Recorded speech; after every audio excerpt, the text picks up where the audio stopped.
નમસ્કાર મિત્રો આપણે ગયા વિડીયોમાં sanitary inspector municipal sanitary inspector વિશે જે ગૌણ સેવા પસંદગી મંડળ દ્વારા ભરતી આવી છે તેની જાહેરાત આવી છે તેના વિશે આપણે જોઈએ. આ વિડીયોમાં આપણે એ જ ગૌણ સેવા પસંદગી મંડળ દ્વારા જે અલગ અલગ જાહેરાત આવી તેના વિશે આપણે જોવાનું છે.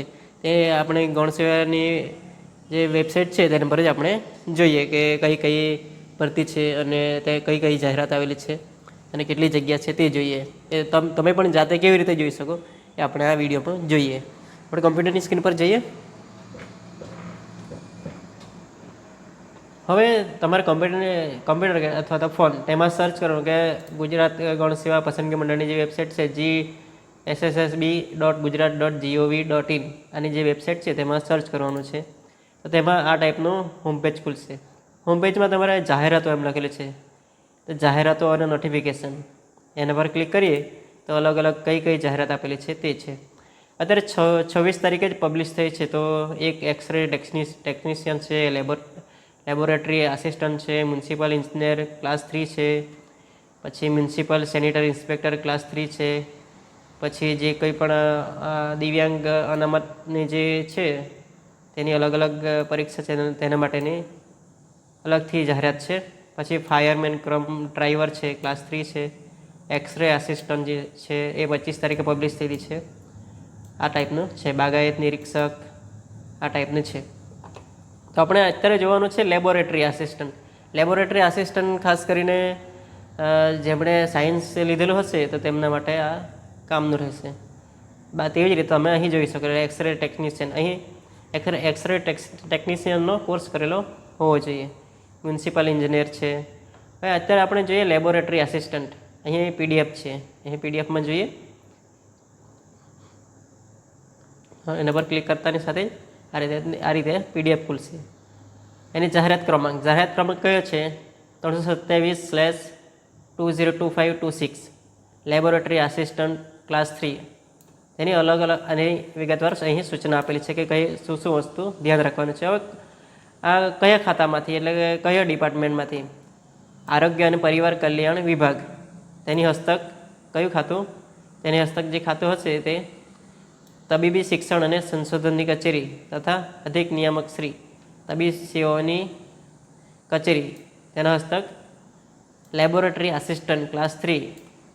તેમાં અનુક્રમે 105 અને 40 કુલ જગ્યા મળીને 145 જગ્યામાં ભરવાના છે. એટલે કે બે ખાતાઓની જે કચેરી છે તેમાં આ ભરવાના છે. એટલે લેબોરેટરી આસિસ્ટન્ટ માટે જગ્યા છે. તો આપણે હવે જોઈએ કે તારીખ કઈ છે અને વેબસાઇટ કઈ છે. વેબસાઇટ છે ઓજસ વેબસાઇટ પર તમારે ઓનલાઈન ફોર્મ ભરવાનું રહેશે. અને ક્યાંથી ભરવાનું છે તે તમારે ઓનલાઈન ફોર્મ 28/8/2025 એટલે કે બપોરના 2 વાગ્યાથી 11/9/2025 એટલે કે તમારે 28 તારીખ એટલે કે આવતીકાલથી અને 11 નવેમ્બર 2025 સુધીમાં રાત્રિના 11:59 સુધી તે ટાઈમે ભરી શકશો તમે. હવે તમે આ ફોર્મ ભરો, ઓનલાઈન ફોર્મ ભરો તો તમારે ખાસ ધ્યાન રાખવાનું છે કે આખી આ જે સૂચના આપેલી છે એ એકદમ પૂરેપૂરી વાંચી લેવાની. ત્યારબાદ જ આ ફોર્મ ભરવાનું રહેશે. અને આ GSSBની વેબસાઇટ જોતા રહેવાનું છે. હવે અલગ અલગ સૂચના છે તે તમારે ધ્યાનથી વાંચી લેવાની છે. ખાસ કરીને જે મેઇન જે સૂચના છે તેના પર આપણે જોઈએ. હવે કઈ કઈ જગ્યાઓ છે તે જોઈએ. અધિક નિયામક શ્રી તબીબી શિક્ષણ અને સંશોધન પ્રભાગ. તેમાં કેટલી જગ્યા છે? 105. અને તબીબી સેવાઓ પ્રભાગ એમાં 40 જગ્યાઓ છે. એટલે ટોટલ કુલ મળીને 145 જગ્યામાં આપણે એની જગ્યા છે. હવે કોના માટે કેટલીક જગ્યા છે તે જોઈએ. કક્ષાવાર જગ્યાઓમાં જનરલ કેટેગરી માટે 36 અને નીચે 20 એટલે ટોટલ 56. તેવી જ રીતે EWS માટે એ લોકો માટે ટોટલ 13, 10 અને 3. પછી SC માટે 7 અને 11. અનુસૂચિત જનજાતિ એટલે કે ST માટે 23 અને 10 33. તેવી જ રીતે SCBC માટે 29 અને 3 એટલે 32. ટોટલ આ થાય છે. હવે એ પૈકી મહિલા ઉમેદવારો માટે એ લોકો માટે જે અનામત હશે તે રીતે તો તેમાં જનરલ માટે ટોટલ 17. પછી તેવી જ રીતે 4 SC માટે 3, ST માટે 10. અને જો દિવ્યાંગ માટે હોય તો તે લોકો માટે અલગથી જ ફોર્મ એ લોકો માટે અલગથી જ જાહેરાત આપવામાં આવેલી છે, એટલે અહીં 0 આપેલી છે. દિવ્યાંગ ઉમેદવાર હશે તે લોકોએ અલગ જાહેરાતમાં ભરવાનું છે, તેમાં એક સાથે બધાનું જ આવી જશે. હવે માજી સૈનિક માટે ટોટલ 14 જગ્યા છે, એ ધ્યાન રાખવાનું છે. આ ખૂબ જ ધ્યાનથી વાંચીને તમારે ફોર્મ ભરવાનું રહેશે. અને આ જે ભરતી છે એ સીધી ભરતી છે. હવે આ જે લાગુ પડશે તે દિવ્યાંગ હોય કે તે રીતે લાગુ પડશે તેમના માટે. હવે વય મર્યાદા અરજી કરવાની છેલ્લી તારીખે એટલે કે 11 સપ્ટેમ્બર એ તારીખ સુધીમાં 18 વર્ષ કમ્પ્લીટ થઈ ગયેલા હોવા જોઈએ અને 33 વર્ષથી વધુ નહીં થયેલા હોવા જોઈએ. એ વસ્તુ ધ્યાન રાખવાની છે.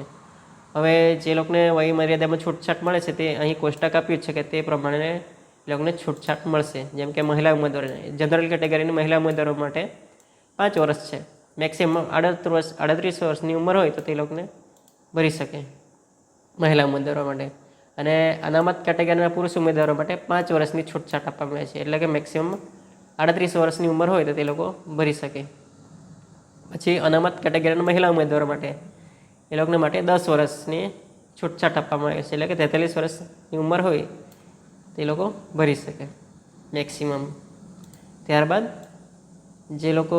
જે ઉમેદવારી દિવ્યાંગ હોય અને પુરુષ હોય તે લોકો 10 વર્ષની છૂટછાટ, અને દિવ્યાંગ હોય અને તે પણ મહિલા હોય તો તે લોકોને 15 વર્ષની છૂટછાટ છે. ત્યારબાદ તે જ રીતે અહીંયા 15 વર્ષની એમ કરીને આપ્યો છે. હવે પગાર ધોરણ જોઈએ તો એમાં છે ફિક્સ પગાર 26,000 છે. અને ત્યારબાદ એક આ જે પ્રથમ 5 વર્ષ માટે, પછી એનો જે 7મો પગાર પંચ લાગુ પડશે તે રીતે એનું થશે. અને શૈક્ષણિક લાયકાતમાં જોઈએ તો have passed higher secondary school certificate examination with physics, chemistry અને ઇંગ્લિશ સબ્જેક્ટ, એટલે કે ફિઝિક્સ, કેમેસ્ટ્રી સ્ટડી કરેલું હોય છે, એટલે કે ધોરણ 12 પાસ, તે પણ સાયન્સ સાથે, અને ઇંગ્લિશ વિષય પણ ભણેલો હોવો જોઈએ. અથવામાં બીજું કોઈ આપ્યું નથી. એની સાથે બેઝિક નોલેજ ઓફ કમ્પ્યુટર, એટલે કમ્પ્યુટરનું બેઝિક નોલેજ હોવું જોઈએ. અને ગુજરાતી અને હિન્દી આવડવું જોઈએ બંને. અને શૈક્ષણિક લાયકાત, હવે શૈક્ષણિક લાયકાત તેને માટેની ડેટ કઈ ગણવામાં આવશે? શૈક્ષણિક લાયકાત, વય મર્યાદા, પછી ઉન્નત વર્ગમાં સામેલ ન થતો હોય તેવું પ્રમાણપત્ર, એટલે કે નોન ક્રિમિનલ પ્રમાણપત્ર, પછી EWSનું પ્રમાણપત્ર, જાતિનું પ્રમાણપત્ર, અને બીજા કોઈ પણ લાયકાતમાં તે જે પ્રમાણપત્ર હોય એ તમારે 11/9/2025ની સ્થિતિએ ધ્યાન લેવામાં આવશે. એટલે 11/9/2025 લાસ્ટ ડેટ છે કે તે તારીખ સુધીમાં તમે આ બધું કમ્પ્લીટ હોવું જોઈએ, એટલે કે જેમણે શૈક્ષણિક લાયકાત પૂરી થઈ ગયેલી હોવી જોઈએ તે રીતેનું છે. કમ્પ્યુટરની જાણકારી તેના માટેનું છે, એટલે કે બેઝિક નોલેજનું સર્ટિફિકેટ હોવું જોઈએ કમ્પ્યુટર માટેનું. અહીં અરજી કરવાની રીત આપી છે અને ક્યાંથી ભરાય તે 28/8/2025થી લઈને 11/9/2025 સુધીમાં ભરી દેવાનું છે, તે પણ ઓજસની વેબસાઇટ પર. ત્યારબાદ આપણે અહીં ફોટો કયો અપલોડ કરવાનો તે અહીં આ ખાસ વસ્તુ ધ્યાન રાખવાની, અરજીમાં પાસપોર્ટ સાઇઝનો વ્હાઇટ બેકગ્રાઉન્ડનો ફોટો અપલોડ કરવાનો છે. તો જે તારીખે ફોટો પડાવેલો હોય છે તે તારીખ તે ફોટા પર લખવાની રહેશે. અને અરજી કરવાની છેલ્લી તારીખ, એટલે કે અરજી કરતા હોય તો તેની છેલ્લી તારીખનો 1 વર્ષ પહેલાં તે ગાળાથી લઈને 1 વર્ષ સુધીનો ફોટો ચાલશે, એટલે તેના કરતાં જૂનો ફોટો ચાલશે નહીં. એ તમારે ધ્યાન રાખવાનું છે. આ તમારે માહિતી બધી વ્યવસ્થિત રીતે વાંચી લેવાની છે. અને પરીક્ષા ફી વાળવું જોઈએ તો પરીક્ષા ફી એ તમારે બિન અનામત, એટલે કે જનરલ કેટેગરી માટે 500 રૂપિયા છે અને અનામત કેટેગરી માટે 400 રૂપિયા છે. હવે આ જે ફીસ છે તે રિફંડ થઈ જશે. તો રિફંડ કેવી રીતે થશે? પરીક્ષામાં ધારો કે તમે હાજર રહો તો જ તમારે આ ફી રિફંડ થઈ જશે, બાકી થશે નહીં. અને તમારે આ ફી ભરવાની, તમારે એપ્લિકેશન કન્ફર્મ કર્યું અને ફી ભરવાની તમારી છેલ્લી તારીખ છે 14/9/2025. આ તારીખ સુધીમાં તમારે ઓનલાઈન ફી ભરી દેવાની રહેશે. અને તમારે ફી ભરશો નહીં તો તમારી અરજી માન્ય ગણાશે નહીં. પરીક્ષા પદ્ધતિ તમારે OMR બેઝ અથવા તો કોમ્પ્યુટર બેઝ લેવામાં આવશે. પછી આ તમારે તાર્કિક કસોટી માટે આ ટાઈપનું શું વાંચવાનું છે તે ટાઈપનું અહીં તમને એક માળખું આપ્યું છે. ભારતનું બંધારણ એટલે તમારા સિલેબસમાં શું પૂછાશે તે છે. પાર્ટ એમાં 60 પ્રશ્નો અને પાર્ટ બીમાં 150 પ્રશ્નો એટલે કુલ 210 પ્રશ્નો પૂછવામાં આવશે તે રીતનું છે. એટલે કે બે પાર્ટમાં તમારે એક્ઝામ લેવામાં આવશે, પાર્ટ 1 અને પાર્ટ 2. પાર્ટ 1માં આ કયા વિષય છે તે અને પાર્ટ 2માં આ ટાઈપના વિષય છે તે તમારે જોવાનું છે અને કેટલા ગુણમાં પૂછાશે તે.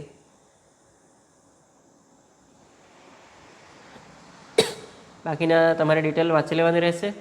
તમારા PDF ડાઉનલોડ કરી લેવાની અને ત્યારબાદ વ્યવસ્થિત રીતે વાંચીને તમારે આ ફોર્મ ભરવાનું રહેશે. તો મિત્રો, આ લેબ આસિસ્ટન્ટની જે ક્લાસ 3ની જાહેરાત હતી તેવી જ રીતે તમે અહીં પણ જોઈ શકો.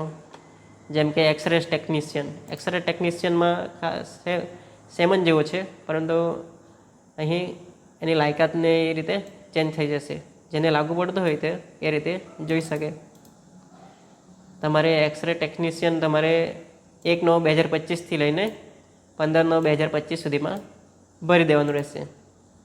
અને કુલ જગ્યા છે 81.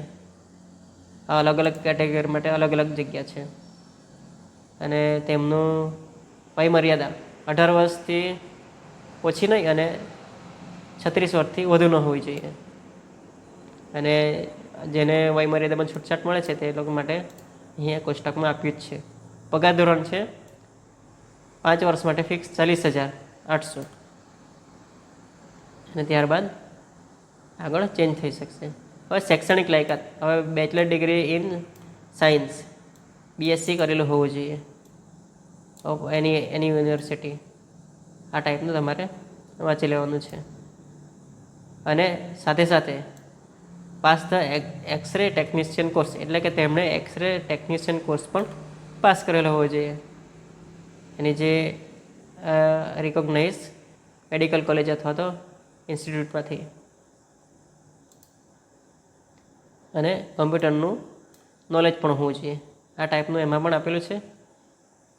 આ તમારે બધી માહિતી ઇન્ફોર્મેશન આપેલી છે. જે સૂચનાઓ છે તે તમારે એકદમ વ્યવસ્થિત રીતે વાંચી લેવાની, ત્યારબાદ જ આ ફોર્મ ભરવાનું છે. પછી બીજી કઈ આપેલી છે તે જોઈએ. મ્યુનિસિપલ ઇન્જિનિયર ક્લાસ 3 એની પણ આપેલી છે. એમાં પણ તમારે જોઈ લેવાનું છે તેની કેટલી જગ્યા છે તે. ટોટલ 60 જગ્યા છે અહીં.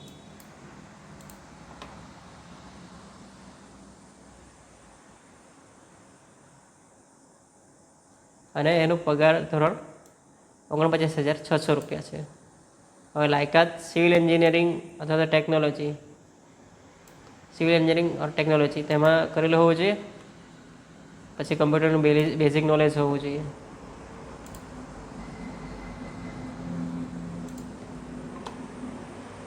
ત્યારબાદ આ જે જાહેરાત છે એ દિવ્યાંગ લોકો માટે છે, સ્પેશિયલ રિક્રુટમેન્ટ છે. એ આ જાહેરાતમાં ઓનલી દિવ્યાંગ ઉમેદવાર જ ફોર્મ ભરી શકશે. તમારે વ્યવસ્થિત રીતે વાંચી લેવાનું છે. ટોટલ કેટલી જગ્યા છે? 659 જગ્યા છે. ત્યારબાદ ફાયરમેન કમ ડ્રાઈવર એમાં પણ જોઈએ તો આ ટાઈપનું છે. એને કુલ 13 જગ્યા છે. તેમાં તમારે ભરવું હોય તો તમારે આ સૂચના વ્યવસ્થિત વાંચીને તમારે ફોર્મ ભરી દેવાનું. અલગ અલગ કેટેગરી માટે અલગ અલગ જગ્યા છે. એની જે વયમર્યાદા છે 18 વર્ષથી ઓછી નહીં અને 33 વર્ષથી વધુ નહીં. વયમર્યાદામાં છૂટછાટ પણ મળવાપાત્ર રહેશે. ત્યારબાદ એનું પગાર ધોરણ 26,000 છે. એ ફિક્સ 5 વર્ષ માટે.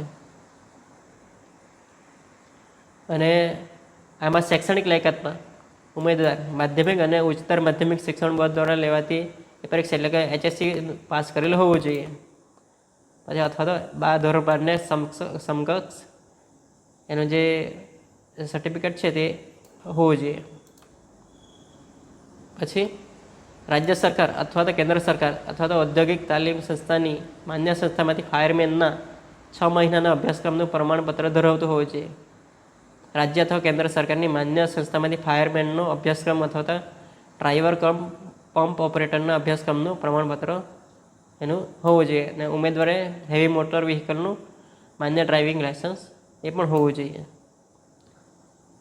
અને ઉમેદવાર ફાયરમેન કમ ડ્રાઈવર માટે લઘુત્તમ શારીરિક માપદંડ ધરાવતો હોવો જોઈએ. હવે શારીરિક માપદંડ ધરાવવા માટે મૂળ ગુજરાત ક્ષેત્રના અનુસૂચિત જનજાતિ ઉમેદવારો માટે એની ઊંચાઈ કેટલી હોવી જોઈએ અને અહીં આપેલું છે. તમારે વ્યવસ્થિત રીતે વાંચી લેવાનું અને ત્યારબાદ તમારા ફોર્મ ભરવાનું છે.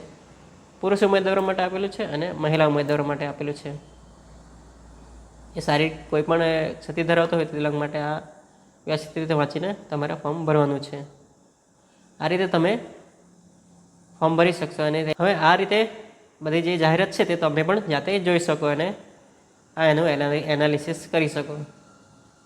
તો મિત્રો આ વિડીયો કામનો લાગ્યો હોય તો એવા લોકો સુધી શેર કરજો કે જેમણે આ જાહેરાત આવી છે તે લોકો ફોર્મ વહેલી તકે ભરી નાખે અને લાસ્ટ ટાઈમમાં એ લોકોને કોઈ તકલીફ પડે નહીં એ તમારે ખાસ ધ્યાન રાખવાનું છે. અને ઘણા લોકો સુધી શેર કરજો એટલે ઘણા લોકોને કામ ન લાગે. તો મિત્રો આવતા વિડીયોમાં મળશું. ત્યાં સુધી ગુડ બાય. જય હિન્દ.